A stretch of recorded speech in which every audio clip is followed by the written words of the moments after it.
All right. So I'm going to start with the qualitative research example. Basically, when you look at this idea of doing qualitative research, it's very similar to what Jan will cover later on conjoint analysis. View this works better for enterprise customers where there may be accounts. You may have to visit them, you may have to call them, there may be a group that has to come, and the complexity may be much higher. But the idea is the same, that first you want to bring out, like, force the customer to make choices, and based on the choices that they make, so you have a hypothesis, and then you run the hypothesis by the customer, you get their feedback, that helps you build empathy with the customer, and then you have them force rank choices around benefits that they're getting, value proposition, features.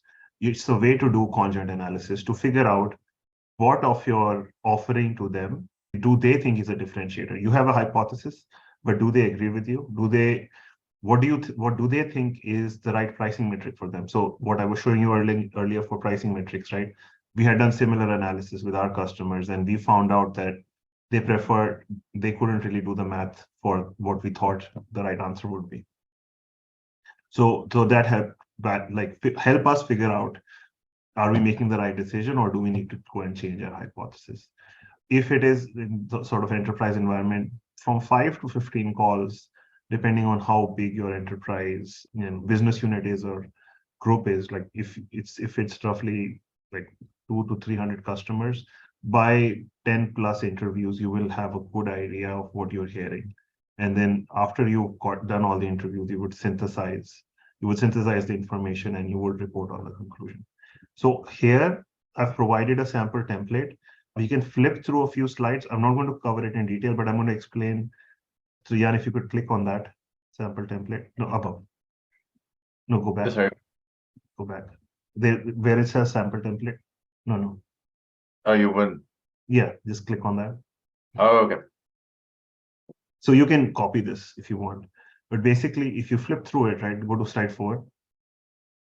Slide 4. So I'm trying to, I have hypothesis on what I think their pinpoints are. I'm trying to get them to force rank it. Now keep scrolling down. Keep going. So this is benefits, keep going. Features, right? So I'm showing them different plans and saying, you have $100 to pick to spend on the one that you really like.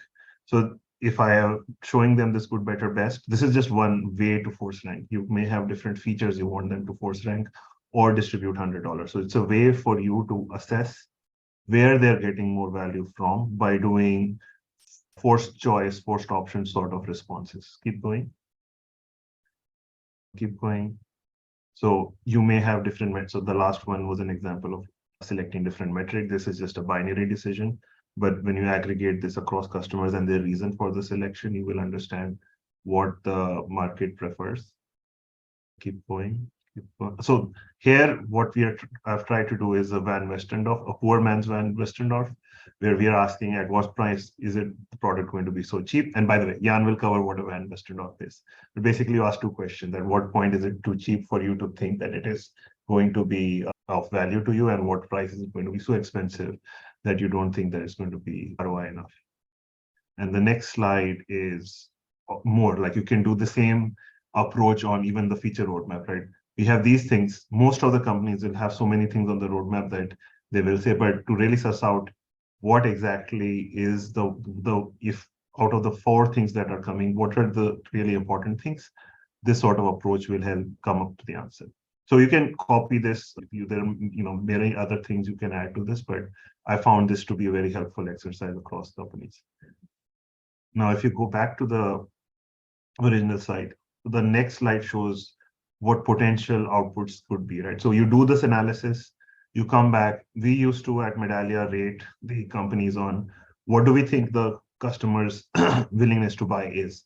Will they buy? Do they have the budget? So we ask a lot of these questions at the end of that interview to the customer, and then we assess them. Do they think that they will buy, and how much of a fit are they to our product? The same thing can be done from a pricing perspective as well. And then you would plot then and see, okay, is our hypothesis matching? Is the results matching what our hypothesis was?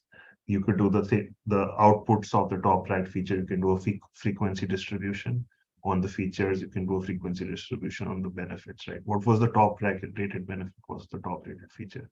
Now that should ideally match your differentiator. That should ideally match the offering, what you thought is the most important part of the offering. And that goes back to the question we had earlier about value, right? It should match what you think is where you were delivering value. And you may, conversely, there would be things that you think deliver value. And more often this would be the case, that where you think you are delivering value, many things customers would not even think about, right? So companies have the bias of thinking that everything that they do is valuable, but customers don't think that way.